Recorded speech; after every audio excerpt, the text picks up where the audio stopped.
अप्रैल के पहले ही दिन मौसम विभाग ने जारी किया लू का अलर्ट। इन जिलों के लोग बरते सावधानी। अप्रैल का महीना शुरू होते ही गर्मी अपने चरम पर है। मौसम विभाग ने अभी से ही लू यानी कि हीट वेव की चेतावनी जारी कर दी है। भारत मौसम विज्ञान विभाग IMD के रांची स्थित मौसम केंद्र ने सोमवार को स्पेशल बुलेटिन जारी करके कहा है कि झारखंड के कई जिलों में लू चलेगी। मौसम केंद्र के प्रमुख ने बताया कि कोल्हान प्रमंडल के 3 जिलों में 4 अप्रैल 2024 से लू चलने की चेतावनी दी गई है। मौसम विभाग ने कहा है कि सरायकेला खरसावां, पूर्वी सिंहभूम और पश्चिमी सिंहभूम में कहीं कहीं लू चलेगी। इसके अलावा 5 अप्रैल 2024 को भी इन्हीं 3 जिलों में हीट वेव का अलर्ट मौसम विभाग की ओर से जारी किया गया है। कहा है कि इसकी वजह से कई तरह की परेशानियां लोगों को हो सकती है, इसलिए विशेष सावधानी बरतने की जरूरत है। इसके अलावा अन्य जिलों के लोगों को भी जो है सावधान और सतर्क रहने की सलाह दी गई है। गिरिडीह में पुलिस चेकिंग के दौरान 2 वाहनों से 2,58,000 रुपए जब्त। जांच शुरू।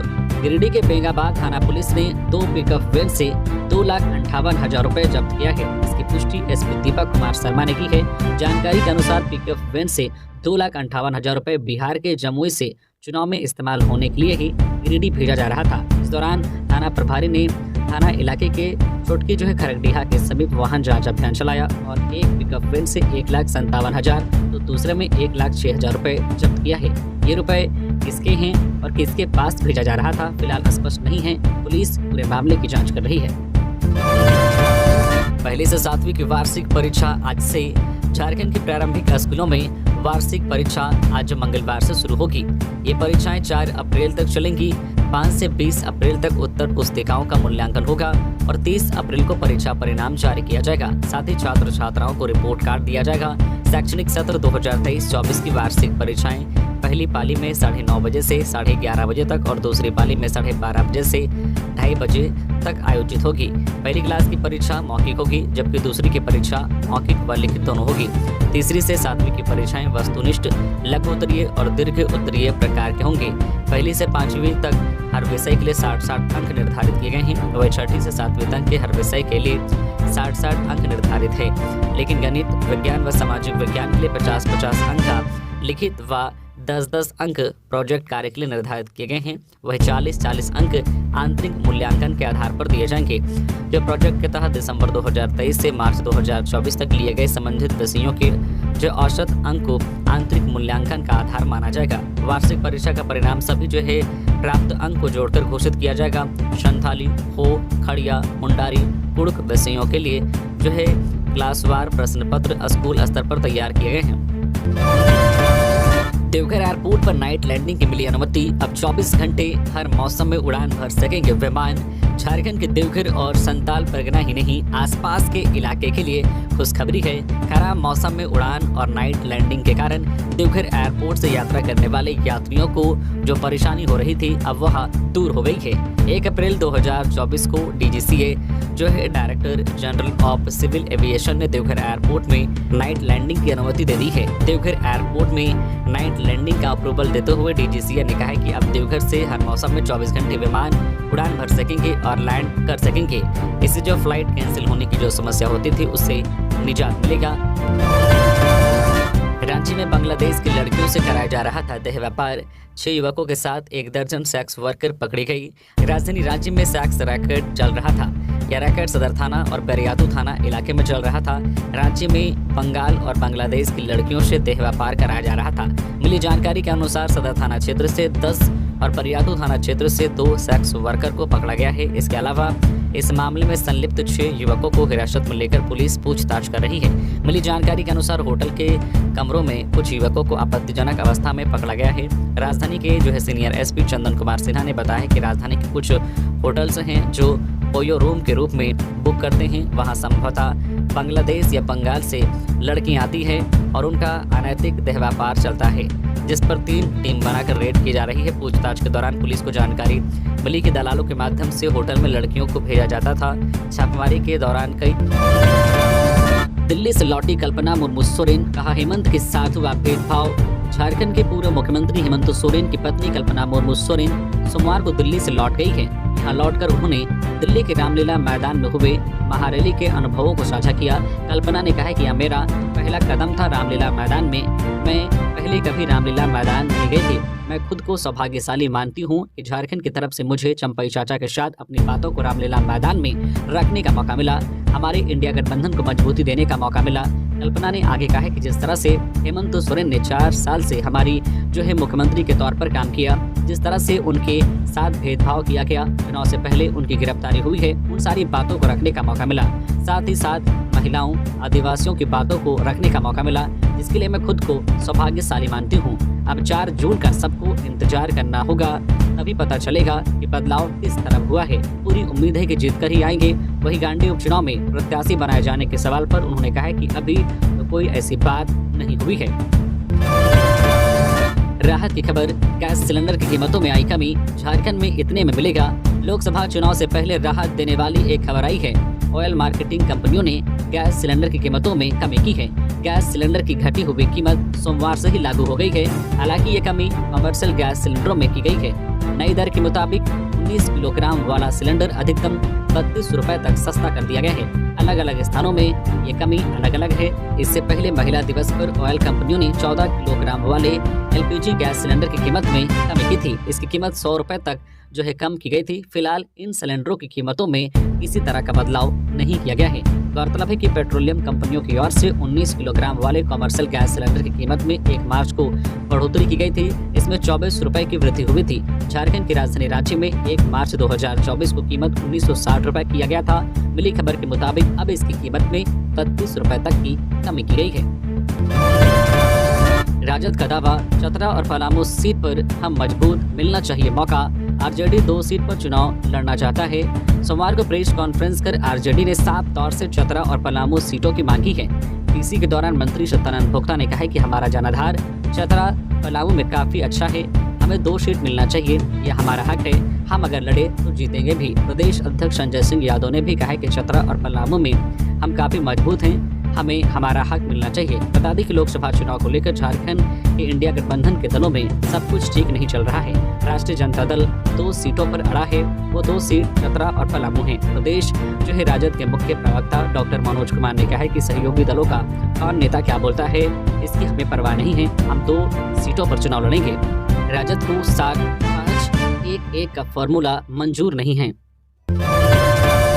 जामताड़ा के कांग्रेस कार्यकर्ताओं में दिखा बीजेपी के खिलाफ आक्रोश, इरफान अंसारी ने निकाला मशाल जुलूस।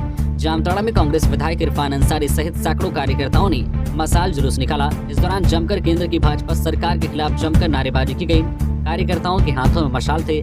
जिला अध्यक्ष दीपिका के नेतृत्व में यह मशाल जुलूस निकाला गया था, जिसमें जामताड़ा विधायक इरफान अंसारी भी शामिल हुए। इसे लेकर इरफान अंसारी ने ट्वीट भी किया है। उन्होंने कहा है कि जामताड़ा में कांग्रेस के द्वारा विशाल धरना प्रदर्शन एवं मशाल जुलूस कार्यक्रम का आयोजन किया गया। भीषण गर्मी धूप में बीजेपी के खिलाफ लोगों में भारी आक्रोश दिखा, जिसमें अध्यक्ष दीपिका जी के नेतृत्व में सैकड़ों लोगों ने मोदी जी के खिलाफ जमकर नारेबाजी की और कहा कि जी की तानाशाही नहीं चलेगी। पिस्टल के साथ हेमंत सोरेन की वायरल तस्वीर पर जेएमएम ने जताई आपत्ति, कराई एफआईआर दर्ज। पूर्व मुख्यमंत्री हेमंत सोरेन की एक तस्वीर सोशल मीडिया पर तेजी से वायरल हो रही है, जिसमें हेमंत सोरेन हाथ में पिस्टल लिए हुए हैं और तस्वीर पर विश्वासघाती लिखा हुआ है। वहीं पीछे मुख्यमंत्री चंपई सोरेन की भी तस्वीर है। इस फोटो के वायरल होते ही कार्यकर्ताओं में नाराजगी देखी जा रही है। इसे लेकर झारखंड मुक्ति मोर्चा महानगर समिति धनबाद ने थाना प्रभारी को पत्र लिखा है। इसमें लिखा है कि आदर्श आचार संहिता के दौरान पूर्व मुख्यमंत्री हेमंत सोरेन की छवि को बदनाम करने की बात कही है। साथ ही प्राथमिकी दर्ज कर कानूनी कार्रवाई की भी बात कही गई है। जेएमएम महानगर समिति धनबाद ने पत्र में लिखा है कि लोकसभा के चुनाव नजदीकी पर है, जिसको देखते हुए हमारे नेता की छवि को धूमिल करने के लिए विपक्षियों ने इस तरह की साजिश रची है। फेसबुक पर एक आईडी झारखंड चौपाल के द्वारा झारखंड राज्य के एक आदिवासी पूर्व मुख्यमंत्री के हाथों में पिस्टल देकर पूरे सोशल मीडिया पर वायरल किया गया। एक आदिवासी अपने हक की लड़ाई लड़ रहे हैं और लोगों को न्याय दिलाने का काम कर रहे हैं, उसके विरुद्ध इस तरह की साजिश बहुत ही निंदनीय है। शिक्षक बहाली में स्थानीय और मूलवासियों को मिले प्राथमिकता। झारखंड छात्र संगठन आजसू की अखिल भारतीय छात्र संगठन ने राज्यपाल को मांग पत्र सौंपा है। इसमें संगठन ने मांग की है कि शिक्षक बहाली में स्थानीय और मूलवासियों को प्राथमिकता मिलनी चाहिए। संगठन ने मांग पत्र में कहा है कि राज्य के विश्वविद्यालयों में लचर व्यवस्था हावी है। इस कारण यहाँ से पीएचडी की उपाधि प्राप्त करने वालों की संख्या बहुत कम रहती है। साथ ही अन्य राज्यों की तुलना में यहाँ के छात्र काफी पिछड़े हुए हैं। इस कारण रोजगार की खोज में यहाँ के छात्र लाखों की संख्या में अन्य राज्यों में पलायन कर जाते हैं। स्थानीय छात्र आर्थिक रूप से कमजोर होते हैं। इस कारण पीएचडी एवं बेहतर शिक्षा के लिए बाहर जाने में असक्षम होते हैं, लेकिन अपनी मेहनत और लगन से वे राष्ट्रीय पात्रता परीक्षा NET में सफल हो रहे हैं। वर्तमान में अभी राजकीय विश्वविद्यालयों में संविदा पर शिक्षकों की बहाली प्रक्रिया चल रही है। इसमें झारखंड के स्थानीय मूलवासी अभ्यर्थी स्नातक, UG और स्नातकोत्तर PG में मेधावी होने के बावजूद जो है पिछड़ जा रहे हैं। PhD की डिग्री नहीं होने के कारण उनको शॉर्टलिस्ट नहीं किया जा रहा है। संगठन ने कहा है कि यहाँ के स्थानीय और मूलवासी छात्र साक्षात्कार की सूची से बाहर हो जा रहे हैं। इस सूची में अन्य राज्यों के अभ्यर्थी हावी हो रहे हैं। झारखंड राज्य के स्थानीय मूलवासियों के हितों की रक्षा के लिए अखिल झारखंड छात्र संघ आजसू यह मांग करती है कि बहाली प्रक्रिया में साक्षात्कार के लिए 5 गुना सूची शॉर्ट लिस्ट जो है की जाए। साथ ही इसमें स्थानीय और मूलवासियों को प्राथमिकता दी जाए। झारखंड के पूर्वी सिंहभूम में नकली शराब बनाने की मिनी फैक्ट्री का खुलासा, 4 लोगों से पूछताछ, 4,61,000 कैश बरामद। झारखंड के पूर्वी सिंहभूम जिले में SDPO सच्चिदानंद महतो एवं जो है SDPO अजीत कुमार कुजूर के नेतृत्व में अवैध शराब के खिलाफ बड़ी कार्रवाई की गई। ढाल बुमकर चौक के पास जो 4 चाका में एक PM आवास में नकली शराब बनाने की मिनी फैक्ट्री का खुलासा हुआ। यह कारोबार सरकारी शराब दुकान के पीछे बने PM आवास में जो है भाड़े पर लेकर किया जा रहा था। इस काम को अंजाम देने वाले सरकारी शराब दुकान के कर्मचारी अजीत सिंह मौके से फरार हो गए, जबकि 4 लोगों को पुलिस हिरासत में लेकर पूछताछ कर रही है। छापेमारी में भारी मात्रा में विभिन्न जो है नामी गिरामी शराब कंपनियों के रैपर, बोतल सील करने वाले स्टिकर, खाली बोतल एवं जो है स्प्रिट भारी बोतल जब्त की गई है। साथ ही 4,61,200 रुपए कैश बरामद किया गया है। गर्भवती महिलाओं को मातृत्व का लाभ दिलाने के नाम पर ठगी करने वाले 4 आरोपियों को भेजा जेल। साइबर अपराधियों के खिलाफ गिरिडीह पुलिस को एक बार फिर सफलता हाथ लगी है, जब एक साथ 4 साइबर अपराधियों को बिरनी थाना इलाके से गिरफ्तार किया गया है।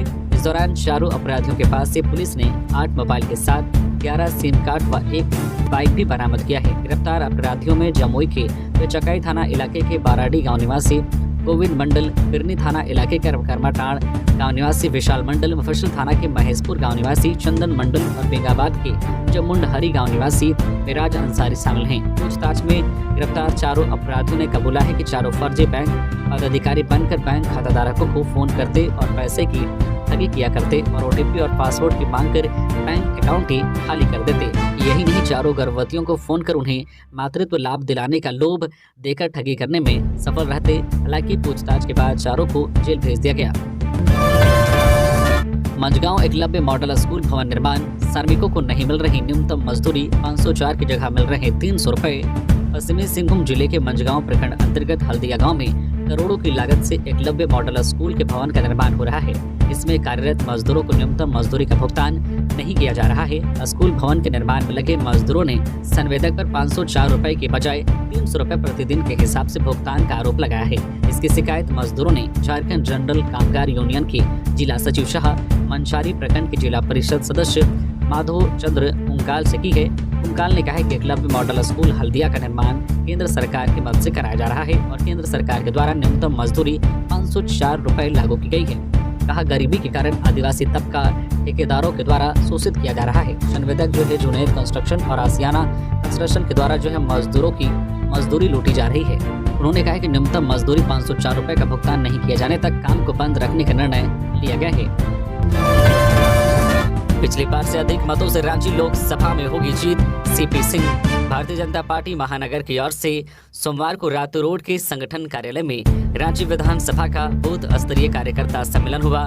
सम्मेलन में रांची विधायक CP सिंह ने कहा कि कार्यकर्ता ही संगठन के मुख्य आधार हैं। उन्होंने सभी से उत्साह के साथ लोकसभा चुनाव में मतदान को लेकर जुटे रहने का आह्वान किया है। कहा कि रांची विधानसभा के कार्यकर्ताओं ने हमेशा रांची को जीत दिलाई है और इस चुनाव में भी रांची के कार्यकर्ताओं ने कमर कस लिया है। कार्यकर्ताओं में पहले से अधिक उत्साह है। पिछली बार की तुलना में कहीं अधिक मतों से हमारे प्रत्याशी आगे रहेंगे और बीजेपी की जीत को सुनिश्चित करेंगे। रांची में सिरफिरे ने युवती के साथ की छेड़खानी, लोगों ने रोका तो चाकू से करने लगा हमला।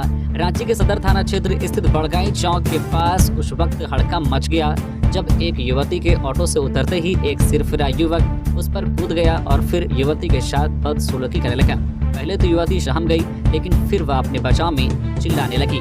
युवती को बचाने के लिए स्थानीय लोग दौड़ पड़े, लेकिन बदमाश युवक के चंगुल से युवती को छुड़ाने के लिए काफी मशक्कत करनी पड़ी, क्योंकि वह युवक चाकू से हमला कर रहा था। इस दौरान एक शख्स उसके चाकू से घायल भी हो गया है। इस घटना के बाद युवती कुछ भी बोल पाने की स्थिति में नहीं है, लेकिन अस्पताल प्रबंधन का कहना है कि युवती पूरी तरह से स्वस्थ है। स्थानीय लोगों ने उस सिरफिरे की जमकर पिटाई कर दी। स्थानीय लोगों ने युवक की पोल से बांधकर पीटा, फिर तुरंत पुलिस को मामले की जानकारी दी। पुलिस ने मौके पर पहुंचकर युवक को हिरासत में ले लिया है। वहीं सदर थाना के प्रभारी कुलदीप कुमार ने बताया है कि चाकूबाजी करने वाला युवक मानसिक रूप से विक्षिप्त है। हालांकि मामले की जांच की जा रही है। जेजेएमपी का नक्सली आंध्र प्रदेश से गिरफ्तार, भीमावरम में कर रहा था मजदूरी, लूटी गई इंसास और 41 राउंड गोली भी बरामद। गढ़वा पुलिस ने आंध्र प्रदेश के भीमावरम से जेजेएमपी के नक्सली को गिरफ्तार किया है। इसका नाम राहुल केसरी है। वह भंडरिया थाना क्षेत्र के मर्दा गांव का रहने वाला है। पुलिस ने उसकी निशानदेही पर रंका थाना क्षेत्र के जसोबार के जंगल में छिपा कर रखे गए एक इंसान से राइफल बरामद किया है, जिसे पुलिस से लूटी गई थी। इसके अतिरिक्त 41 गोली, एक पाउच व 4 मैगजीन बरामद किया गया है। एसपी दीपक कुमार पांडे ने बताया है कि जो है नक्सली राहुल केसरी जेजेएमपी के एरिया कमांडर जो है टुनेस उरांव के दस्ते का सदस्य था। टुनेस उरांव और उसके दस्ते का 17 दिसंबर 2023 को रंका थाने के ढेगुरा में पुलिस के साथ मुठभेड़ हुई थी, जिसमें रंका के तत्कालीन थाना प्रभारी शंकर प्रसाद कुशवाहा को गोली लगी थी। मुठभेड़ के बाद पुलिस ने त्वरित कार्रवाई करते हुए इस दस्ते के शिवपूजन भुईहर को AK-47 और भारी मात्रा में गोली के साथ गिरफ्तार किया था। इसके बाद जो है टुनेश उरांव की भी गिरफ्तारी छत्तीसगढ़ से हुई थी। राहुल केसरी ही बचा था, जो घटना के बाद से ही आंध्र प्रदेश के भीमावरम में मजदूरी कर रहा था। झारखंड में बैकफुट पर आरजेडी, नहीं हो पाई उम्मीदवारों की घोषणा, फिर सुनाई वही कहानी। झारखंड में लोकसभा चुनाव से पहले सभी पार्टियां अपनी अपनी दावेदारी प्रस्तुत कर रही है, लेकिन झारखंड में आरजेडी कहीं न कहीं बैकफुट पर नजर आ रही है। दरअसल सोमवार को सुबह से ये कयास लगाए जा रहे थे कि झारखंड राजद की ओर से जब प्रदेश अध्यक्ष संजय सिंह यादव और मंत्री सत्यानंद भोक्ता प्रेस वार्ता करेंगे तो उस दौरान राजद अपने 2 सीटों के उम्मीदवारों की घोषणा कर सकती है, लेकिन ऐसा नहीं हुआ। दरअसल इन 2 सीटों में पलामू और चतरा का नाम शामिल था। हालांकि प्रेस वार्ता शुरू होते ही एक बार फिर से राजद बैकफुट पर नजर आई और राजद अपने प्रत्याशियों के नाम की घोषणा नहीं कर पाई। राजद की ओर से प्रेस वार्ता के दौरान एक बार फिर से वही घिसी पिटी कहानी सुनाई, जहां आरजेडी ने कांग्रेस से चतरा और पलामू सीट देने की मांग की है। हालांकि राजद की इन 2 सीटों की मांग पुरानी रही है। हेमंत सोरेन ने हाईकोर्ट के आदेश के खिलाफ याचिका वापस ली। विधानसभा के बजट सत्र में शामिल होने के लिए हेमंत ने मांगी थी अनुमति। झारखंड के पूर्व सीएम हेमंत सोरेन ने विधानसभा सत्र में भाग लेने की अनुमति देने से इनकार करने के झारखंड हाईकोर्ट के फैसले को चुनौती देने वाली याचिका वापस ले ली है। हेमंत सोरेन की याचिका पर सुप्रीम कोर्ट में सुनवाई के दौरान अधिवक्ता कपिल सिब्बल ने कहा कि उन्हें अपनी याचिका वापस लेने की अनुमति दी जाए, क्योंकि बजट सत्र 2 मार्च को समाप्त हो गया। सुप्रीम कोर्ट इस मुद्दे पर कानून के सवालों की जांच करने के लिए सहमत हो गया और इस बीच सोरेन को झारखंड हाईकोर्ट के आदेश को चुनौती देने वाली अपनी याचिका वापस लेने की अनुमति दे दी। गिरिडीह में 13 लाख के गांजा के साथ 3 तस्कर गिरफ्तार, कार से तस्करी करते दबोचे गए। गिरिडीह की मुफस्सिल थाना पुलिस और उड़न दस्ते की टीम ने मुफस्सिल थाना क्षेत्र के बकरीबाद के इलाके में छापेमारी कर एक 4 पहिया वाहन से तस्करी के लिए ले जाए जा रहे 20 kg 200 ग्राम गांजे को जब्त किया है। इसके साथ ही पुलिस ने 3 गांजा तस्करों को भी गिरफ्तार किया है। बरामद गांजे की कीमत बाजार में 13 लाख रुपए से अधिक बताई जा रही है। इस हादसे की जानकारी डीएसपी कौशल जो है अली ने सोमवार को मुफस्सिल थाना में प्रेस वार्ता कर दी। लापता युवती का शव कुएं से हुआ बरामद, 1 सप्ताह से थी लापता। परिजनों ने कहा उसकी मानसिक स्थिति थी खराब। गिरिडीह शहर के पचम्बा थाना क्षेत्र स्थित राजाहाता के पास 1 सप्ताह से लापता युवती का शव घर के पास स्थित एक कुएं से बरामद किया गया। मृतका की पहचान सिया कुमारी पिता स्वर के बसंत साहू के रूप में की गई है। प्राप्त जानकारी के अनुसार मृतका सिया कुमारी 23 मार्च से लापता थी। जिसके बाद से परिजन लगातार उसके खोजबीन में जुटे हुए थे। परिजनों की माने तो उसकी मानसिक स्थिति खराब थी। सोमवार को घर के पास स्थित कुएं में आ रहे दुर्गंध पर लोग कुएं के पास पहुंचे तो देखा कि शव पड़ा हुआ है। इसके बाद पचम्बा थाना को इसकी सूचना दी गई। सूचना पर पचम्बा थाना प्रभारी नरेंद्र यादव दलबल के साथ मौके पर पहुंचे और शव को कुएं से बाहर निकलवाया। घटना के बाद काफी संख्या में लोगों की भीड़ जुट गई। वही जो परिजनों का रो रो कर बुरा हाल है। मौके पर पुलिस ने शव को कब्जे में लेकर पोस्टमार्टम हेतु सदर अस्पताल भेज दिया। रामलीला मैदान में सारे भ्रष्टाचारी इकट्ठा हुए थे। लोकतंत्र को बना रखा है पॉकेट का सामान। बाबूलाल। झारखंड बीजेपी के प्रदेश अध्यक्ष बाबूलाल मरांडी ने सोमवार को प्रेस वार्ता कर इंडिया गठबंधन पर जमकर हमला बोला है। उन्होंने रविवार को दिल्ली के रामलीला मैदान में हुए महारैली को टारगेट कर निशाना साधा है। उन्होंने कहा है कि आप सब ने देखा कि कल दिल्ली में रामलीला मैदान में एक भ्रष्टाचारी जो कि दिल्ली के सीएम हैं, जो तिहाड़ जेल में गए हैं, उनके समर्थन में एक बड़ी रैली हुई। बड़ी इसलिए कह रहा हूं कि जितने लोग भ्रष्टाचार में लिप्त हैं वैसे सारे लोग इकट्ठे हुए हैं। ये सारे लोग कहते हैं संविधान को बचाना है, लोकतंत्र बचाना है। वास्तव में उन लोगों की बात सुनकर लगता है कि लोकतंत्र को उन लोगों ने पॉकेट का एक वस्तु बना रखा है। लोकतंत्र में कानून सबके लिए बराबर होता है, चाहे वह आमजन हो या खास, सबों को कानून का पालन करना होता है। लेकिन जो कल की रैली में उपस्थित थे वो लोग क्या चाहते हैं कि खास लोगों के लिए खास कानून बने, यानी उनको आमजनों की तरह कानून ट्रीट ना करे। जब हेमंत सोरेन को भी ईडी ने 10 समन भेजा था, उसी तरह अरविंद केजरीवाल को भी नोटिस पर नोटिस दिया गया। लेकिन उपस्थित ना होना जो है अनादर करना क्या जा सकता है। अगर ये लोग लोकतंत्र की हिमायती होते, जाते और अपनी पक्ष रखते, लेकिन उसको सिरे से नकार देना, ऐसे में कहा जा सकता है कि लोकतंत्र को भी ये लोग अपने ढंग से चलाना चाहते हैं। रांची के क्षेत्र में 2 युवकों पर चाकू से हमला, एक की मौत। रांची के मांडर थाना क्षेत्र के सकरपदा में रविवार रात अपराधियों ने 2 युवकों पर चाकूबाजी की है, जिससे एक युवक की मौत हो गई जबकि दूसरा युवक घायल है। घायल युवक को इलाज के लिए अस्पताल में भर्ती कराया गया है। इस घटना की जानकारी के बाद मौके पर पहुंची पुलिस चाकूबाजी करने वाले आरोपियों की तलाश में जुटी है। फिलहाल इसकी जानकारी नहीं है कि युवक की हत्या क्यों की गई है। पुलिस मामले की जाँच में जुटी हुई है। सरयू राय का दावा, ढुलू चुनाव लड़ने योग्य नहीं। अलग अलग केस में 4.5 साल की सजा हो चुकी। धनबाद सीट पर जनसंपर्क में जुटे बीजेपी प्रत्याशी। धनबाद लोकसभा सीट को लेकर बीजेपी विधायक और प्रत्याशी ढुलू महतो और सरयू राय आमने सामने हैं। ढुलू महतो के खिलाफ मोर्चा खोल चुके सरयू राय ने अब उन्हें चुनाव लड़ने के लिए अयोग्य बताया है। उनका दावा है कि बीजेपी प्रत्याशी को अलग अलग केस में कुल 4 साल की सजा हो चुकी है। ऐसे शख्स को चुनाव लड़ने देना सही नहीं है। इसके लिए वो सुप्रीम कोर्ट के केस का हवाला भी दे रहे हैं। इतना ही नहीं, उन्होंने कहा है कि उनकी विधानसभा की सदस्यता रद्द होनी चाहिए। इधर धनबाद सीट से बीजेपी के टिकट पर चुनाव लड़ रहे बागमारा विधायक ढुलू महतो प्रचार में बिजी हैं। उन्होंने इलाके में जनसंपर्क अभियान शुरू कर दिया है। वही ऑडियो क्लिप के जरिए धमकी मामले में फंसे बागमारा विधायक ने इसे उन्हें बदनाम करने की साजिश बताया है। गोड्डा और जमशेदपुर लोकसभा सीट की हो सकती है अदला बदली। जमशेदपुर को मिल सकता है हाथ का साथ। इंडिया गठबंधन ने झारखंड में अब तक सारे सीटों पर उम्मीदवारों की घोषणा नहीं की है। 14 लोकसभा सीट में इस बार की हॉट सीट बनी हुई है। गोड्डा लोकसभा सीट सबकी निगाहें इस बात पर टिकी है कि गोड्डा सीट से इस बार किस उम्मीदवार को उतारा जाएगा। जानकारी मिल रही है कि गोड्डा सीट झारखंड मुक्ति मोर्चा की झोली में जा सकती है। सूत्रों से यह भी खबर मिल रही है कि भाजपा के पूर्व मंत्री राज पालीवाल झामुमो का दामन थामने वाले हैं। महागठबंधन की ओर से वह जेएमएम प्रत्याशी होंगे। हालांकि राज पालीवाल ने मीडिया से बातचीत के दौरान कहा कि उनको ऐसी कोई जानकारी नहीं मिली है, वह आज भी भाजपा में हैं। जमशेदपुर और गोड्डा लोकसभा सीट के अदला बदली से दोनों सीटों पर टसन देखने को मिलेगा। अगर राज पालीवाल महागठबंधन के प्रत्याशी के रूप में मैदान में उतरते हैं तो बीजेपी प्रत्याशी सांसद निशिकांत दुबे के बीच सीधी और कड़ी टक्कर देखने को मिल सकती है। 18 किलो गांजा के साथ 3 तस्कर गिरफ्तार, एक स्विफ्ट कार जब्त।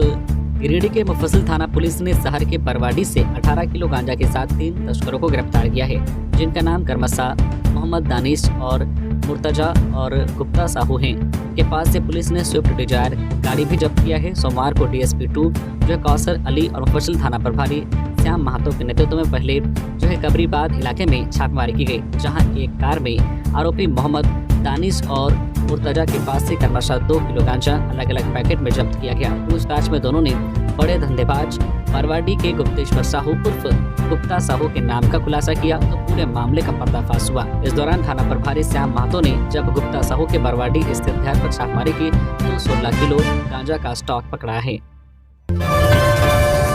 पलामू में कट्टा व गोली के साथ 2 युवक गिरफ्तार।